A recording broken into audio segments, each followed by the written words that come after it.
Hello, I'm Dave White for Indie Christian Media, and my guest today is Zach Francis. He is author of Grace Beyond Humanity.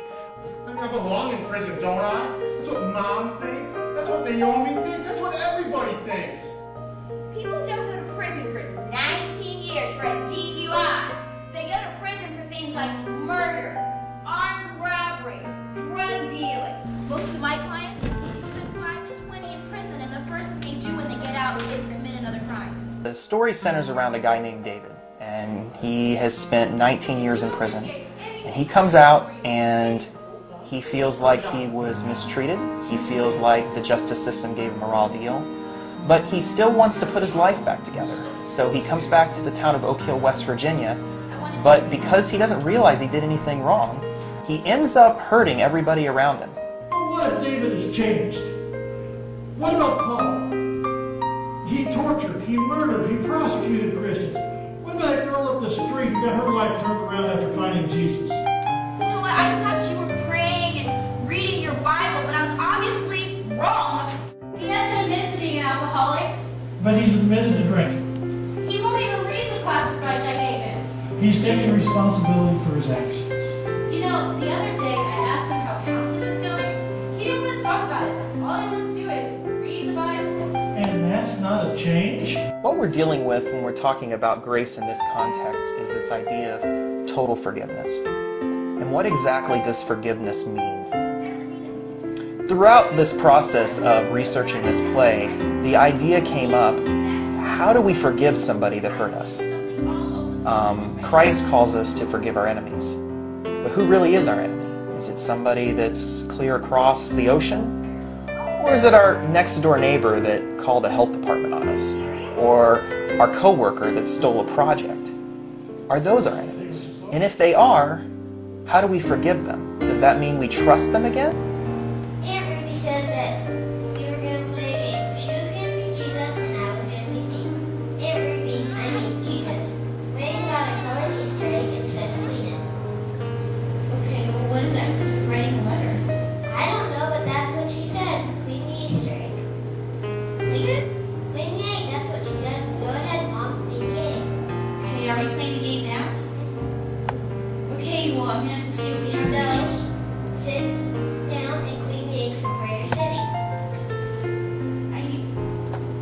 I can't do that. That's what I said. You know what she said? She said to give the egg to me. Aunt Ruby says that we can't keep holding on to the dirty eggs that people give us or else we'll always be sad. So, I suppose if I give my dirty egg to Jesus, then I'll be happy again? Is that it? You got it, dude. There might be people watching this interview who haven't been to church in years. Is this a play that they should go see? One of the things, and this is me talking here, that I feel like is missing in a lot of Christian theater, is I feel like it really doesn't reach out to non-believers. Doesn't talk about the topics they deal with. A lot of the theater that I seem to see in a lot of Christian churches, they talk about the typical messages. You have the play where Jesus is hanging on the cross, but they don't ask the question, well, what does that really mean to me? A lot of the media, they show movies about, death and destruction, but how does God see those things? How does God see somebody who's a prostitute? How does God see somebody that committed murder? I think those are the kind of issues that people that don't go to church would be interested in seeing. Zach, thanks for sharing with us about Grace Beyond Humanity. If people want to get information about Grace Beyond Humanity, Zach, what can they do? Is there a website, a phone number?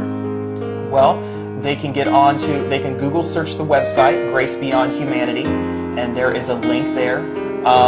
Or even easier than that, they can call my wife, Susanna Francis, at area code 317-670-8008. Let's say that you and I, what was that, Olympic swimmer a couple of years ago that bought him all the costumes, Mike Phelps. Let's say the three of us are going to hit the water and we're going to swim to England. Okay?